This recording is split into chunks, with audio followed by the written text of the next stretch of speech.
चितळे बंधू. आज 75वा वाढदिवस. पंतप्रधान नरेंद्र मोदींचा आज 75वा वाढदिवस. भाजपकडून राज्यासह देशभरात विविध कार्यक्रम. अमेरिकेचे अध्यक्ष डोनाल्ड ट्रम्प यांच्याही मोदींना शुभेच्छा. पंतप्रधान मोदी मध्य प्रदेशात साजरा करणार वाढदिवस. धारमध्ये पीएम मित्र पार्कची पायाभरणी, तर निरोगी महिला, सशक्त कुटुंब आणि राष्ट्रीय पोषण महिना अभियान यासह अनेक योजनांचा शुभारंभ करणार. मराठवाडा मुक्तीसंग्राम दिनानिमित्त संभाजीनगरमध्ये मुख्यमंत्री फडणवीसांकडून अभिवादन, तर बीडमध्ये पालकमंत्री अजित पवारांची हुतात्म्यांना आदरांजली.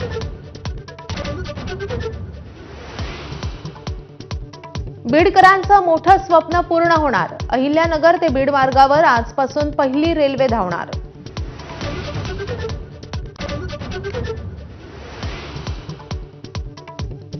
शिंदेंच्या शिवसेनेनं मुंबई महापालिका निवडणुकीचा नारळ फोडला. कामाला लागून विकास कामांची माहिती सर्वांपर्यंत पोहोचवण्याचे नगरसेवकांना आदेश.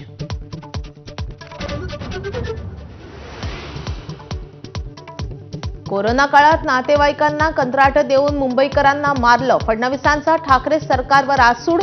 कफनचोर कोणत्या तोंडानं मुंबईकरांचा सामना करणार? मुख्यमंत्र्यांचा जळजळीत सवाल.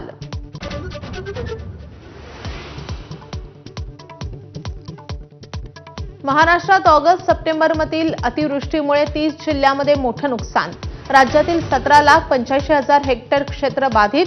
कृषी मंत्री दत्तात्रय भरणेंची माहिती. सरकार पाठीशी असल्याची ग्वाही.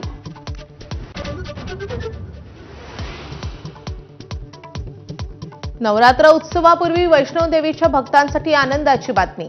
22 दिवसांनंतर तीर्थयात्रा पुन्हा सुरू होणार. भूस्खलनानंतर 26 ऑगस्टला पुढे ढकलली होती यात्रा.